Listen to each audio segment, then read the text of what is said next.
آنکھ جو کچھ دیکھتی ہے وہ پیش منظر کہلاتا ہے۔ اس منظر نامے کے عقد میں بھی بہت کچھ پوشیدہ ہوتا ہے جہاں تک انسانی آنکھ کی رسائی ممکن نہیں۔ اس چھپے ہوئے راز کو منظر عام پر لانے کے لیے بینائی کے ساتھ دانائی کو بھی استعمال کرنا پڑتا ہے۔ پھر بصارت اور بصیرت کا یہ باہمی ملاپ تحقیق و تفتیش کی گاڑی کو کسی حتمی منزل تک پہنچا کر ہی دم لیتا ہے۔ اس تمہید کے بعد اصل واقعے کی طرف آتا ہوں۔ ایک روز میں عدالت سے نکل کر پارکنگ کی طرف بڑھ رہا تھا کہ کسی نے عقب سے مجھے پکارا۔ اپنے نام کی پکار سن کر مجھے رکنا پڑا۔ میں نے پلٹ کر دیکھا تو ایک ہینڈسم نوجوان کو اپنی جانب بڑھتے ہوئے پایا۔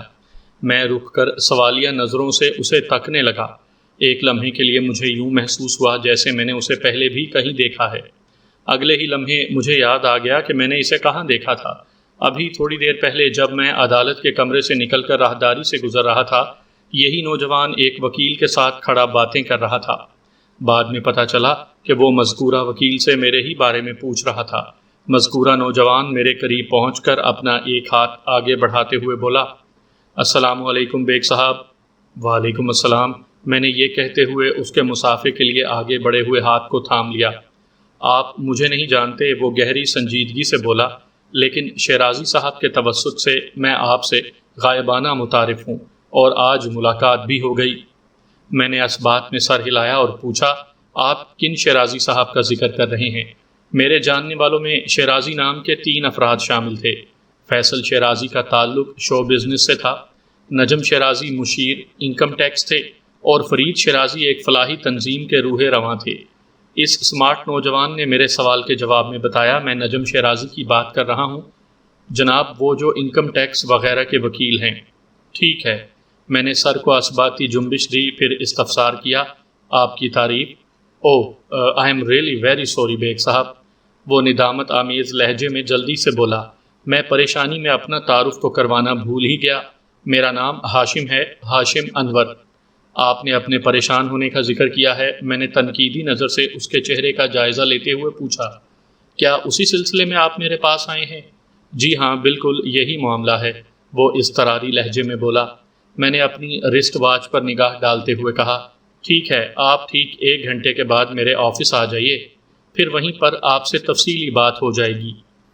اس وقت دن کا 1:30 بجا تھا اور اس وقت میں لنچ پر جاتا تھا۔ لنچ کرنے میں آدھا پونا گھنٹہ لگ جاتا، تاہم میں نے ہاشم انور کو احتیاطاً 1 گھنٹے کا ٹائم دیا تھا۔ 2:30 بجے تک تو میں یقیناً اپنے آفس میں پہنچ ہی جاتا۔ میں ایک مخصوص ریسٹورانٹ میں دن کا کھانا کھایا کرتا تھا جو سٹی کورٹ کی عمارت اور میرے آفس کے تقریباً وسط میں واقع تھا۔ ہاشم نے پوچھا، بیگ صاحب آپ کا آفس کہاں پر ہے؟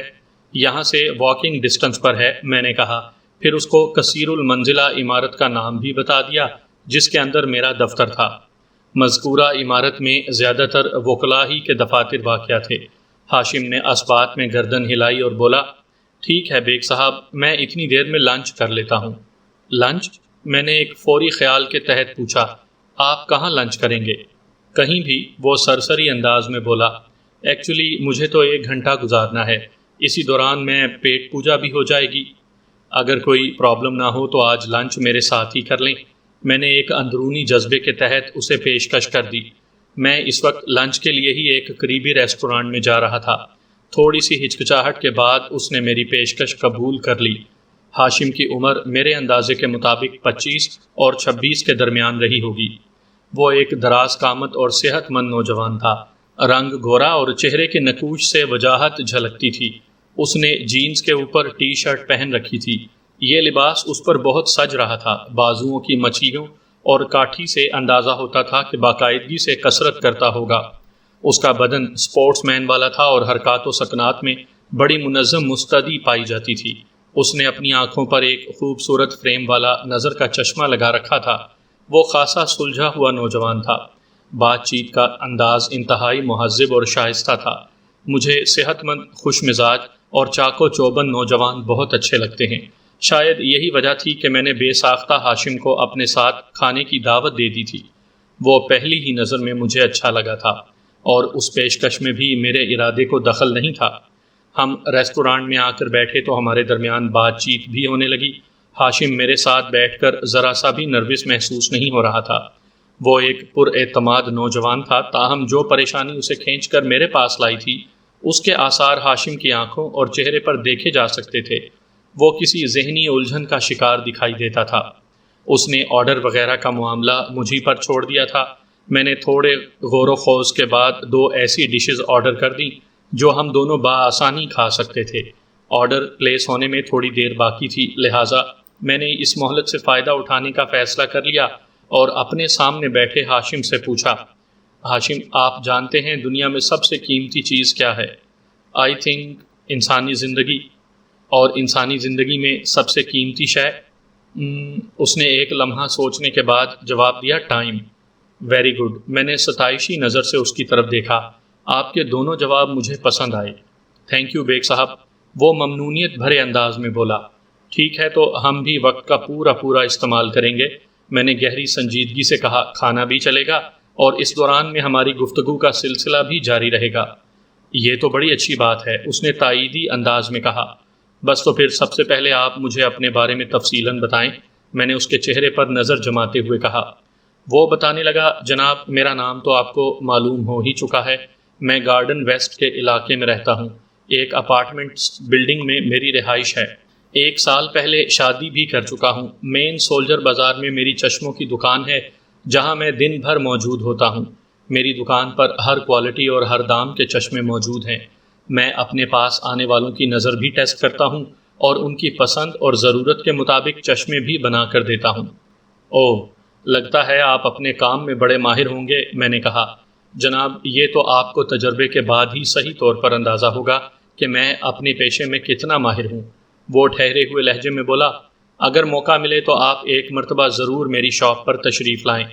آپ کی سیلز مین شپ کا تو اس دعوت ہی سے مجھے بخوبی اندازہ ہو گیا ہے، میں نے زیر لب مسکراتے ہوئے کہا۔ اور جہاں تک آپ کی دکان پر تشریف لے جانے کا تعلق ہے تو جناب، میرے ساتھ قریب یا دور کسی بھی نوعیت کے ضعف نظری والا معاملہ تو نہیں ہے۔ البتہ سن گلاسز کا مجھے ضرور شوق رہا ہے، بلکہ شوق ہے۔ میں نے لمحاتی توقف کر کے ایک گہری سانس لی، پھر اضافہ کرتے ہوئے کہا، آپ کی شاپ پر اچھے سن گلاسز بھی ہوں گے؟ بالکل ہیں جناب، وہ بڑے وثوقی انداز میں سر کو حرکت دیتے ہوئے بولا۔ میرے پاس لوکل سن گلاسز بھی ہیں اور آپ جیسے باذوق لوگوں کے لیے میں نے برانڈڈ گلاسز بھی رکھے ہوئے ہیں۔ ٹھیک ہے، پھر تو آپ کی دکان کا ایک آدھ چکر لگانا ہی پڑے گا، میں نے کہا۔ وہ تشکرانہ انداز میں پلکیں جھپکاتے ہوئے بولا، مجھے بہت خوشی ہوگی بیگ صاحب۔ میں نے فوراً اصل موضوع کی طرف آتے ہوئے کہا، ہاشم صاحب، میں پچھلے 15 منٹ سے آپ کے ساتھ ہوں، لیکن میں نے دیکھا ہے کہ آپ خاصے اطمینان کے ساتھ مجھے کمپنی دے رہے ہیں، جس سے میں نے اندازہ لگایا ہے کہ آپ کے ساتھ کوئی سنگین نوعیت کا معاملہ نہیں ہے۔ کیا میں صحیح کہہ رہا ہوں؟ واضح رہے کہ اس دوران میں ہمارا آرڈر پلیس کر دیا گیا تھا اور ہم نے کھانا بھی شروع کر دیا تھا۔ اس نے میرے استفسار کے جواب میں کہا، آپ کسی حد تک درست فرما رہے ہیں۔ کسی حد تک؟ کیا مطلب؟ میں نے چونک کر اس کی طرف دیکھا۔ مطلب یہ کہ وہ وضاحت کرتے ہوئے بولا، یہ تو ٹھیک ہے کہ میں مطمئن نظر آ رہا ہوں، میرے چہرے سے وہ پریشانی اور گھبراہٹ ظاہر نہیں ہو رہی جتنا کہ معاملہ سنگین ہے، اور اس تضاد کا بھی ایک سبب ہے بیگ صاحب۔ وہ چند لمحات کے لیے متوقف ہوا، ایک نوالا منہ میں رکھا اور پھر اپنی بات مکمل کرتے ہوئے بولا، بیگ صاحب، دراصل میرے ساتھ ایز سچ کوئی پرابلم نہیں ہے۔ پھر؟ میں نے حیرت بھری نظر سے اس کی طرف دیکھا۔ میں اپنے ایک دوست کی پرابلم لے کر آپ کے پاس آیا ہوں، اس نے بتایا۔ میرا دوست عاطف ایک بہت بڑی مصیبت میں پھنس گیا ہے۔ اوہ، میں ایک گہری سانس لے کر رہ گیا۔ میں اب تک یہی سمجھ رہا تھا کہ ہاشم اپنے کسی مسئلے کے لیے مجھ سے ملنے آیا تھا، یہ تو کوئی دوسرا ہی معاملہ نکل آیا تھا۔ اصل میں ہمارے درمیان گفتگو کی نوعیت کچھ ایسی رہی تھی کہ میں اندازہ نہیں کر پایا تھا مسئلہ اس کا ہے یا کسی اور کا۔ آپ کا دوست عاطف کس قسم کی مصیبت کا شکار ہو گیا ہے؟ میں نے تشویش بھرے انداز میں استفسار کیا۔ پولیس نے عاطف کو قتل کے الزام میں گرفتار کر لیا ہے، اس نے بتایا۔ عاطف نے کس کو قتل کر دیا ہے؟ میں نے پوچھا۔ میرا مطلب ہے اس پر کس کے قتل کا الزام ہے؟ اس کی بیوی ہما کے قتل کا الزام۔ اوہ، میں ایک گہری سانس لے کر رہ گیا۔ میں جانتا ہوں عاطف ایسا انسان نہیں ہے، وہ گہری سنجیدگی سے بولا۔ ہما کے قتل میں اس کا ہاتھ نہیں ہے، اسے کسی سوچی سمجھی سازش کے تحت اس مصیبت میں پھنسایا گیا ہے۔ تو آپ کے خیال میں آپ کا عاطف بے گناہ ہے؟ جی ہاں، مجھے اس کی بے گناہی کا 100% یقین ہے، وہ جلدی سے بولا۔ اس یقین کا کوئی ٹھوس ثبوت بھی ہے آپ کے پاس؟ نہیں جناب، یہ میرے دل کی گواہی ہے۔ عدالت دل کی گواہی اور اس قسم کے جذباتی معاملات کو کوئی اہمیت نہیں دیتی ہاشم صاحب، میں نے اس پر واضح کرتے ہوئے کہا۔ وہاں پر ہمیں اپنی بات کو ثابت کرنے کے لیے واقعاتی شہادتیں اور گواہوں کو پیش کرنا پڑتا ہے، جب جا کر کہیں بات بنتی ہے۔ جناب، عدالتی معاملات کا تو آپ ہی کو زیادہ پتہ ہوگا، وہ سادہ سے لہجے میں بولا۔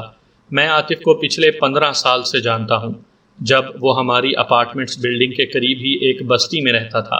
میرا تجربہ بتاتا ہے کہ وہ ایسا نہیں ہے جیسا اسے اس کیس میں ظاہر کیا جا رہا ہے۔ وہ ہما کو کوئی معمولی سی تکلیف بھی پہنچانے کے بارے میں نہیں سوچ سکتا، چاہے جائے کہ قتل۔ آپ نے بتایا کہ ملزم عاطف پہلے آپ کے گھر کے نزدیک ہی کسی بستی میں رہتا تھا۔ میں نے کھانے کو اختتام کی طرف لاتے ہوئے کہا، کیا اب وہ کہیں اور شفٹ ہو چکا ہے؟ جی ہاں، وہ شادی کے بعد سولجر بازار کے علاقے میں منتقل ہو گیا تھا۔ آپ کے دوست کی شادی کتنا عرصہ پہلے ہوئی تھی؟ لگ بھگ 1 سال پہلے۔ ہما کے قتل والا واقعہ کہاں پیش آیا ہے؟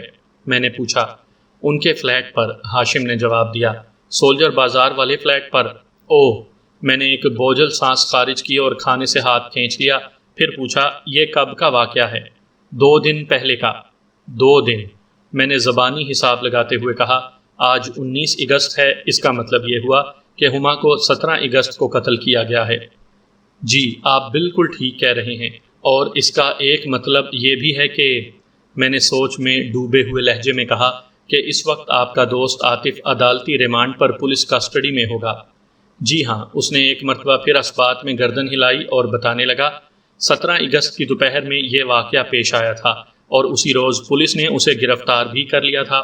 اگلے روز یعنی گزشتہ کل پولیس نے عاطف کو عدالت میں پیش کر کے اس کا ریمانڈ حاصل کر لیا تھا، اور اب وہ تھانے میں بند ہے۔ کون سے تھانے میں؟ میرے سوال کے جواب میں اس نے متعلقہ تھانے کا نام بتا دیا۔ پولیس نے کتنے دن کا ریمانڈ حاصل کیا ہے؟ میں نے پوچھا۔ اس نے جواب دیا، 7 دن کا۔ ملزم عاطف کے کوئی بچے وغیرہ؟ نہیں بیگ صاحب، اس نے بتایا، ابھی تک ان کی اولاد نہیں ہوئی تھی۔ ایک بات میری سمجھ میں نہیں آئی، میں نے اپنی الجھن کو بیان کرتے ہوئے کہا، عاطف کے ورثاء میں سے کوئی آپ کے ساتھ نظر نہیں آ رہا، اس کی کوئی خاص وجہ؟ جی، اس کی خاص وجہ ہے۔ اس نے اسبات میں گردن ہلائی۔ میں جب ویٹر کو بل کی رقم ماں اس کی ٹپ کے ادا کرنے لگا تو ہاشم نے میرا ہاتھ پکڑ لیا اور جلدی سے اپنا والیٹ نکالتے ہوئے بولا، آپ نہیں بیگ صاحب، کھانے کے پیسے میں دوں گا۔ سوال ہی پیدا نہیں ہوتا ہاشم صاحب، میں نے قدرے سخت لہجے میں کہا۔ پلیز بیگ صاحب۔ وہ والیٹ کھول کر اس میں سے رقم نکالنے لگا۔ میں نے پوچھا، ہاشم، اس ریسٹورانٹ میں آپ میرے ساتھ آئے ہیں یا میں آپ کے ساتھ آیا ہوں؟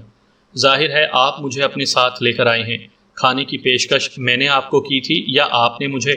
یہ آفر آپ ہی نے کی تھی۔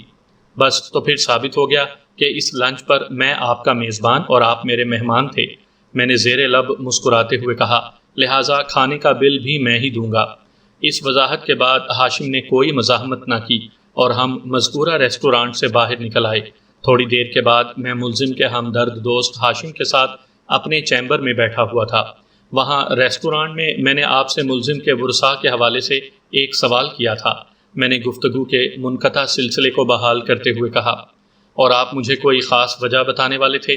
جی بیگ صاحب، وہ بڑی رسان سے بولا، عاطف کا کوئی عزیز رشتہ دار آپ کو اس لیے میرے ساتھ نظر نہیں آ رہا کہ وہ اس دنیا میں بالکل اکیلا ہے۔ کیا مطلب؟ میں چونک اٹھا۔ عاطف 4-5 سال کا تھا کہ اس کے والد کا انتقال ہو گیا، وہ وضاحت کرتے ہوئے بولا۔ اس کی والدہ نے ماں اور باپ بن کر اسے پالا ہے۔ جب وہ جوان ہوا تو اس کی والدہ بھی چل بسیں۔ وہ کسی دماغی مرض میں مبتلا ہو گئی تھی۔ 1-1.5 سال زیر علاج رہنے کے بعد ہسپتال ہی میں ان کا انتقال ہو گیا۔ اب اس بات کو بھی کم و بیش 5 سال کا عرصہ گزر چکا ہے۔ وہ سانس ہموار کرنے کے لیے متوقف ہوا، پھر اپنی بات مکمل کرتے ہوئے کہا، دور کا کوئی عزیز رشتہ دار اس دنیا میں موجود ہو تو میں کہہ نہیں سکتا، عاطف کی زبانی کبھی میں نے ایسا کوئی ذکر تو نہیں سنا۔ میں نے ایک شفاف حقیقت کی جانب توجہ دلاتے ہوئے ہاشم سے کہا، آپ کا دوست قتل کے ایک مقدمے میں بطور ملزم نامزد ہو چکا ہے۔ آپ کو کچھ اندازہ بھی ہے کہ اس کیس کی عدالتی کارروائی کے دوران میں کتنے اخراجات ہو سکتے ہیں؟ میں کسی اکاؤنٹ کا درست اندازہ تو قائم نہیں کر سکتا بیگ صاحب، ہاشم نے کندھے اچکاتے ہوئے جواب دیا، لیکن مجھے یہ ضرور پتہ ہے کہ آپ کی فیس کے علاوہ دیگر عدالتی اخراجات بھی ہوں گے، اور یہ تمام تر اخراجات کون برداشت کرے گا؟ میں نے اس کی آنکھوں میں دیکھتے ہوئے گہری سنجیدگی سے کہا، بقول آپ کے ملزم کے آگے پیچھے تو کوئی ہے ہی نہیں، کہیں آپ کے ذہن میں یہ تو نہیں ہے کہ اس سلسلے میں ملزم کی سسرال والے اس کی مالی اور اخلاقی مدد کریں گے؟ نہیں جناب، اس کا تو کوئی سوال ہی پیدا نہیں ہوتا، وہ نفی میں گردن ہلاتے ہوئے بولا، وہ لوگ تو اس کیس میں مخالف پارٹی ہیں، ہما کی ماں کا جھکاؤ استغاثہ کی جانب ہے اور وہ بھی عاطف ہی کو ہما کا قاتل سمجھتی ہیں۔ تو پھر جناب بیگ صاحب، آپ اپنی فیس اور دیگر عدالتی اخراجات کی بالکل فکر نہ کریں، وہ بڑے اعتماد سے بولا۔ منصور صاحب نے اس سلسلے میں اپنے بھرپور تعاون کا یقین دلایا ہے، بلکہ اس واقعے کے بارے میں بھی مجھے انہوں نے ہی بتایا تھا۔ یہ منصور صاحب کون ہیں؟ میں پوچھے بنا نہ رہ سکا۔ منصور صاحب دراصل عاطف کے باس ہیں بیگ صاحب، ہاشم نے وضاحت کرتے ہوئے کہا، منصور ٹریولز کے مالک۔ اچھا، تو آپ کا دوست کسی ٹریول کمپنی میں کام کرتا ہے؟ جی بیگ صاحب، اس نے اثبات میں جواب دیا۔ وہ ٹکٹنگ کے شعبے سے تعلق رکھتا ہے۔ منصور ٹریولز کا آفس میکلوڈ روڈ پر واقع ہے۔ چلیں، ایک مسئلہ تو حل ہوا، میں نے اطمینان کی سانس لیتے ہوئے کہا۔ اب ایک اور بڑا مسئلہ باقی ہے۔ کون سا مسئلہ بیگ صاحب؟ وہ الجھن زدہ نظر سے مجھے دیکھنے لگا۔ ہاشم صاحب، میں نے سمجھانے والے انداز میں کہا، ریمانڈ کی مدت پوری ہونے کے بعد پولیس عدالت میں چالان پیش کر دے گی۔ اس موقع پر مجھے اپنے وکالت نامے کے ساتھ ہی ملزم کی درخواست ضمانت بھی عدالت میں دائر کرنا ہوگی۔ میں نے لمحاتی توقف کے بعد اضافہ کرتے ہوئے پوچھا، کیا اس سلسلے میں آپ نے کوئی بندوبست کر رکھا ہے؟ بندوبست؟ اس کی آنکھوں میں تذبذب کی پرچھائیاں لہرائیں۔ ذرا وضاحت فرمائیں گے؟ ضرور، میں نے اثبات میں گردن ہلاتے ہوئے کہا۔ جب ملزم کو چالان کے ساتھ پولیس حوالہ عدالت کر دیتی ہے تو ڈیفنس کی جانب سے ملزم کے لیے ضمانت یا ضمانتی کا انتظام کرنا پڑتا ہے تاکہ اسے جیل کسٹڈی سے بچایا جا سکے۔ یہ بات بھی طے ہے کہ قتل کے ملزم کی ضمانت تقریباً ناممکن ہوتی ہے، تاہم اس سلسلے میں کوشش ضرور کی جاتی ہے۔ میں سانس لینے کے لیے متوقف ہوا، پھر اپنی وضاحت مکمل کرتے ہوئے کہا، شخصی ضمانت کو ضمانتی یا ضامن بھی کہتے ہیں، جو یقیناً کسی نہایت ہی معزز اور معاشی طور پر خوشحال شہری کی صورت میں عدالت کے لیے قابل قبول ہوتی ہے، اور اگر ملزم کی ضمانت کے لیے ایسا کوئی معتبر سماجی شخصیت میسر نہ ہو تو پھر سکہ رائج الوقت کام آتا ہے۔ ضمانت کے ضمن میں عدالت ایک بھاری مالیت کا بانڈ بھرواتی ہے، آپ اسے ذاتی مچلکا بھی کہہ سکتے ہیں۔ مجھے اس بارے میں آج سے پہلے کوئی آئیڈیا نہیں تھا بیگ صاحب، وہ صاف گوئی کا مظاہرہ کرتے ہوئے بولا۔ میں نے پوچھا، کیا منصور ٹریولز والے منصور صاحب آپ کے دوست کے لیے شخصی ضمانت دینے کے لیے تیار ہو جائیں گے؟ میں سمجھتا ہوں انہیں انکار تو نہیں کرنا چاہیے، اس نے کہا، لیکن پھر بھی میں ان سے بات کرنے کے بعد ہی کنفرم کر سکتا ہوں۔ آپ ایسا کریں، کل اسی وقت منصور صاحب کو اپنے ساتھ میرے آفس لے آئیں۔ میں نے کہا، میں خود ہی براہ راست ان سے بات کر لیتا ہوں۔ ٹھیک ہے جناب، میں لے آؤں گا انہیں۔ اس واقعے کے بارے میں آپ کو اگر مزید کچھ پتہ ہو تو مجھے تفصیل سے بتائیں۔ میں نے ہاشم کی طرف دیکھتے ہوئے کہا، بیگ صاحب مجھے تو کل رات ہی اس واقعے کی اطلاع ملی تھی، اس نے بتایا، اور وہ بھی منصور صاحب کے فون کے ذریعے۔ میں رات کو اپنی شاپ بند کرنے ہی والا تھا کہ فون آ گیا اور انہوں نے مجھے بتایا کہ عاطف ایک ناگہانی میں پھنس گیا ہے۔ میری عاطف سے ملاقات ہوئے 1 ماہ سے زیادہ کا عرصہ گزر گیا ہے۔ عاطف نے منصور صاحب کو میرے بارے میں بتایا تھا کہ مشکل کی اس گھڑی میں ایک میں ہی ہوں جو اس کے لیے بھاگ دوڑ کر سکتا ہوں۔ منصور صاحب نے مجھے یقین دلایا ہے کہ مالی محاذ پر وہ بھرپور تعاون کریں گے اور عملی میدان میں مجھے پاؤں اور زبان کو زحمت دینا ہوگی۔ لہٰذا آج صبح میں پہلے ان کے دفتر گیا، انہوں نے مجھے ابتدائی اخراجات کے لیے کچھ رقم بھی دی ہے۔ شرازی صاحب سے میں نے رات ہی بات کر لی تھی اور اب آپ کے سامنے بیٹھا ہوں۔ وہ رکا اور ایک طویل سانس خارج کی، پھر اضافہ کرتے ہوئے بولا، میں اس سے زیادہ اور کچھ نہیں جانتا بیگ صاحب۔ کیا آپ عاطف کو دیکھنے تھانے گئے تھے؟ ابھی تک تو نہیں گیا، اس نے جواب دیا، آپ کے پاس سے فارغ ہونے کے بعد اس طرف جاؤں گا۔ آج کے دن کے لیے میں نے اپنی شاپ بند رکھنے کا فیصلہ کیا ہے۔ اچھی بات ہے، میں نے اسبات میں گردن ہلائی۔ رات کو میں بھی تھانے جا کر اس سے ایک بھرپور ملاقات کروں گا، چند ضروری کاغذات پر اس کے دستخط بھی کروانا ہوں گے۔ بیگ صاحب، وہ گہری سنجیدگی سے بولا، شیرازی صاحب نے مجھے بتایا تھا کہ آپ اپنی فیس ایڈوانس میں لیتے ہیں، یہ کام بھی ہو ہی جائے تو اچھا ہے، تاکہ میں آپ کے آفس سے اطمینان کے ساتھ رخصت ہو جاؤں کہ آپ نے میرے دوست کا کیس اپنے ہاتھ میں لے لیا ہے۔ بات ختم کر کے وہ سوالیہ نظروں سے مجھے تکنے لگا۔ اپنا پرس بات شروع کرنے سے پہلے ہی نکال چکا تھا۔ اس کی سوالیہ نظر کا ایک ہی مطلب تھا کہ میں اسے اپنی فیس کے اکاؤنٹ کے بارے میں بتاؤں۔ میں نے یہ کہتے ہوئے اس کی خواہش پوری کر دی۔ شیرازی صاحب نے آپ کو بالکل ٹھیک بتایا ہے، میں اپنی فیس ایڈوانس ہی میں وصول کرتا ہوں۔ اس نے میری فیس کے برابر مالیت کے نوٹ گن کر رقم میری جانب بڑھا دی۔ میں نے رقم گن کر اپنی میز کی دراز میں ڈالی اور بدلے میں اسے فیس کی وصولی کی رسید بنا کر دے دی۔ جب وہ میرے دفتر سے رخصت ہونے لگا تو میں نے دو ٹوک الفاظ میں کہا، ایک بات آپ پر واضح کر دوں ہاشم صاحب۔ وہ رک کر ٹھٹکی ہوئی نظر سے مجھے دیکھنے لگا۔ میں نے کہا، میں نے اپنی فیس کھری کر کے یہ کیس کو ہاتھ میں لے لیا ہے، لیکن ملزم سے ملاقات کے بعد یا کیس کی سٹڈی کے دوران میں اگر کسی مرحلے پر مجھے یہ احساس ہوا کہ آپ کا دوست کسی بھی زاویے سے اپنی بیوی کے قتل میں ملوث ہے تو اسی لمحے میں یہ کیس چھوڑ دوں گا۔ پھر آپ مجھ سے کوئی شکایت نہ کیجیے گا۔ آپ اس عمل میں حق بجانب ہوں گے بیگ صاحب، اس نے بھی بڑے واضح انداز میں کہا، لیکن مجھے یقین ہے ایسی کوئی بھی صورتحال پیش نہیں آئے گی۔ اللہ کرے ایسا ہی ہو۔ میں نے مثبت طرز فکر کا اظہار کیا۔ اس نے میرا شکریہ ادا کیا، بڑی گرم جوشی کے ساتھ مجھ سے مصافحہ کیا، پھر آئندہ روز آنے کا وعدہ کر کے رخصت ہو گیا۔ میں نے اسی رات دفتری مصروفیات سے نمٹنے کے بعد اپنی گاڑی کو متعلقہ تھانے پہنچا کر ملزم عاطف سے ایک بھرپور ملاقات کر لی اور مجھے جن قانونی کاغذات پر اس کے دستخط کی ضرورت تھی وہ بھی کروا لیے۔ ان کاغذات میں سر فہرست تو میرا وکالت نامہ اور ملزم کی درخواست ضمانت تھی۔ اس بات کا پہلے بھی درجنوں بار کبھی مختصر اور کبھی تفصیلاً احوال بیان کیا جا چکا ہے کہ عدالتی ریمانڈ پر پولیس کی کسٹڈی میں ملزم سے ملاقات ناممکن نہیں تو مشکل ضرور ثابت ہوتی ہے۔ بہرحال کبھی قائد عوام بانی پاکستان اور کبھی دھونس دھمکی کی جھلک دکھا کر یہ کام بھی کر ہی لیا جاتا ہے۔ سو اس رات بھی میں نے کسی نہ کسی طرح ملزم عاطف سے ایک تسلی بخش ملاقات کر لی تھی۔ کہانی کے واقعات کو آگے بڑھانے اور اس کیس کو عدالت میں لے جانے سے پہلے میں آپ کو وقوع کے پس منظر سے آگاہ کر دینا ضروری سمجھتا ہوں، تاکہ عدالتی کارروائی کے دوران میں کسی مرحلے پر آپ کا ذہن الجھن کا شکار نہ ہو۔ ان میں سے بیشتر باتیں تو مجھے ملزم، جو کہ اب میرے موکل کی حیثیت اختیار کر چکا تھا، اس کی زبانی پتہ چلی تھیں، اور کچھ اہم باتیں میں نے اپنی ریسرچ اور ہاشم انور کے تعاون سے بعد میں معلوم کر لی تھیں۔ میں کسی تفصیل میں جائے بغیر سوائے چند اہم باتوں کے اس کا تمام خلاصہ آپ کی خدمت میں پیش کرتا ہوں۔ سامعین کرام، آپ سن رہے ہیں مرزا امجد بیگ ایڈوکیٹ کے لڑے گئے مقدمات میں سے ایک دلچسپ مقدمے کی داستان، جس کا نام ہے پس منظر۔ یہ اس سلسلے کی پہلی قسط ہے۔ مجھے امید ہے آپ کو میری یہ کاوش پسند آئے گی۔ آپ نے اگر ابھی تک میرا چینل کہانی گھر سبسکرائب نہیں کیا تو ابھی میرے چینل کو سبسکرائب کر کے بیل نوٹیفیکیشن آن کر لیجئے، تاکہ آنے والی ہر نئی کہانی کی اطلاع بر وقت آپ تک پہنچ سکے۔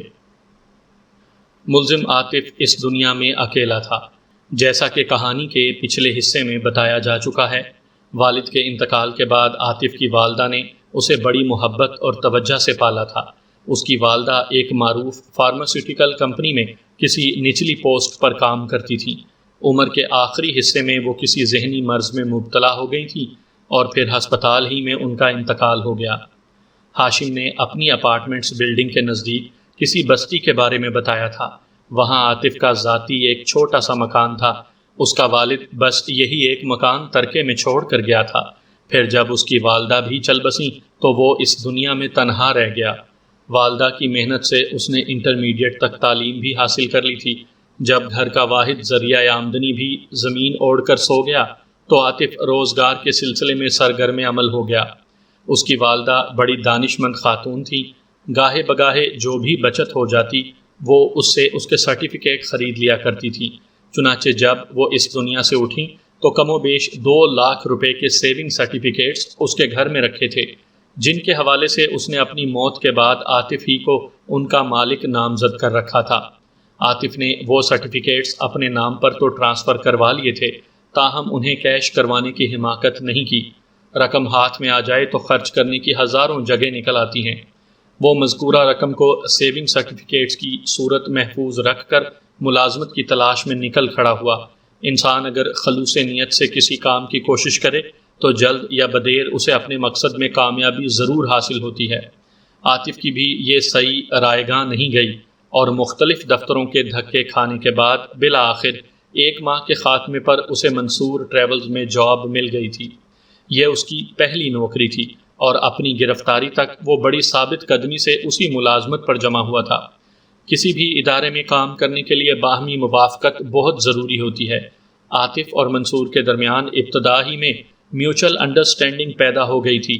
عاطف ایک محنتی اور ایماندار شخص تھا اور منصور ایک مہربان اور قدردان انسان، لہٰذا آج تک کسی نے کسی کو چھوڑنے کے بارے میں سوچا بھی نہیں تھا۔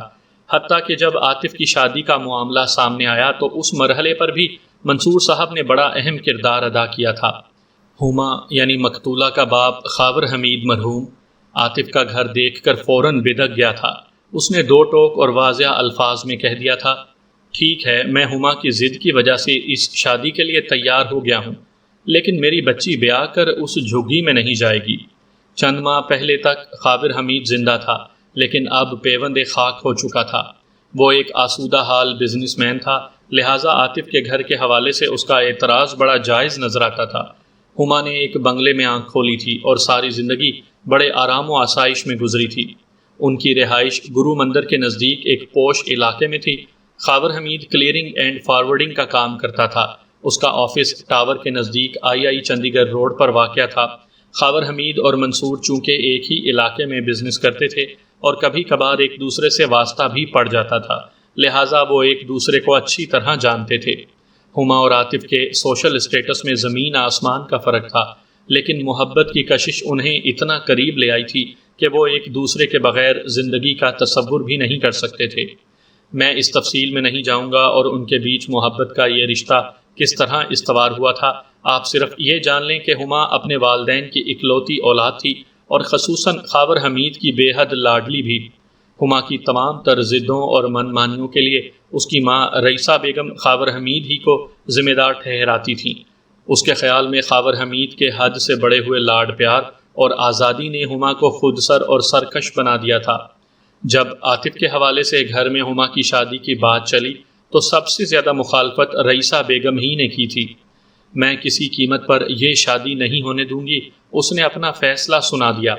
خاور حمید کو ہما نے اس شادی کے لیے آمادہ کر لیا تھا۔ وہ اپنے باپ کی پدرانہ کمزوریوں سے اچھی طرح واقف تھی، لہٰذا کسی بھی معاملے میں خاور کی رائے کو ہموار کرنے میں اسے دقت پیش نہیں آئی تھی۔ پھر یہ بھی تھا کہ خاور حمید ایک زندہ دل انسان تھا، اپنی اکلوتی بیٹی سے بے پناہ محبت کرنے والا۔ وہ جیو اور جینے دو کا حامی تھا، لہٰذا جب ہما نے بڑے واشگاف الفاظ میں اسے اپنی محبت سے نہ صرف یہ کہ آگاہ کیا بلکہ یہاں تک بھی کہہ دیا کہ اگر عاطف اسے نہ ملا تو وہ اپنی جان دے دے گی، تو باپ کا دل پگھل گیا۔ وہ دل جس میں بیٹی کی محبت بدر جہاں موجود تھی، بلکہ وہ ہما کی محبت کی آنچ ہی سے زندہ تھا۔ خاور حمید نے بیوی کا اعلان سماعت کیا تو پوچھا، کیوں بھائی، آپ اس شادی کو رکوانے کا بیڑا کیوں اٹھا رہی ہیں؟ میں ماں ہوں، وہ شوہر کی آنکھوں میں دیکھتے ہوئے بولی۔ ہما کا اچھا برا جانتی ہوں، کچھ سوچ کر ہی تو میں نے یہ فیصلہ کیا ہے۔ وہی تو پوچھ رہا ہوں، خاور حمید نے کہا، آخر تم نے سوچ کیا رکھا ہے؟ یہ لڑکا مجھے ٹھیک نہیں لگ رہا، وہ گول مول انداز میں بولی۔ اچھا، خاور نے اسے سوالیہ نظروں سے گھورا۔ آخر کیا خرابی ہے لڑکے میں؟ کوئی ایک خرابی ہو تو بتاؤں بھی۔ اس کا انداز اس بار بھی ٹالنے والا تھا۔ اگر ایک سے زیادہ خرابیاں ہیں اس نوجوان میں تو، خاور نے تفریح لینے والے انداز میں کہا، تو پھر کوئی سی بھی 10 خرابیاں بیان کر دو۔ تمہیں تو مذاق کی سوج رہی ہے اور میں پریشان ہوں ہما کے لیے۔ ہما کو کیا ہو رہا ہے بھائی؟ اس نے نادانی میں جو فیصلہ کیا ہے اور تم بھی اس معاملے میں اس کی مدد کر رہے ہو۔ یاد رکھو خاور، اس کا انداز تنبیہی ہو گیا، یہ ناسمجھ بہت نقصان اٹھائے گی اور تم بھی بیٹھ کر رو گے اس کے کیے کو۔ یہ سب تو بات کی باتیں ہیں رئیسہ، خاور نے گہری سنجیدگی سے کہا، اب تو جو فیصلہ ہو گیا سو ہو گیا۔ کچھ بھی ہے، ہما کی خوشی کی خاطر یہ قدم تو اٹھانا ہی پڑے گا۔ میں نے سنا ہے اس لڑکے کا تو کوئی آگے پیچھے بھی نہیں ہے۔ تم نے ٹھیک ہی سنا ہے۔ پھر میں رشتہ داروں کو کیا منہ دکھاؤں گی؟ وہ ہاتھ نچا کر بولی۔ کوئی پوچھے گا کہ لڑکا کون ہے، اس کے ماں باپ کون ہیں، خاندان کون سا ہے، تو میں کیا جواب دوں گی انہیں؟ وہی جواب جو برسوں پہلے تمہارے والدین نے اپنے خاندان والوں کو دیا تھا۔ خاور نے معنی خیز نظر سے رئیسہ کی جانب دیکھا۔ خاور کی بات اس کی سمجھ میں ٹھیک طرح سے بیٹھ نہ سکی تو وہ الجھن زدہ نظروں سے اسے دیکھتے ہوئے بولی، تم کہنا کیا چاہ رہے ہو؟ بھائی، برسوں پہلے میں پاکستان کے ایک دور دراز علاقے سے کراچی آیا تھا، روزگار کے سلسلے میں۔ خاور پرسوچ انداز میں وضاحت کرتے ہوئے بولا، میرا بھی کوئی قریبی عزیز رشتہ دار نہیں تھا۔ دور کے رشتہ داروں کو میں بہت دور چھوڑ آیا تھا، گویا اس وقت میرے بھی کوئی آگے پیچھے نہیں تھا، جیسا کہ آج عاطف کے ساتھ ہے۔ ہماری بھی تو شادی ہو ہی گئی تھی نا۔ وہ لمحے بھر کے لیے تھما، ایک ہموار سانس لی، پھر اپنی بات کو مکمل کرتے ہوئے بولا، نہ صرف ہماری شادی ہو گئی تھی بلکہ میں نے دن رات سر توڑ محنت کی اور اپنا نام بنا لیا۔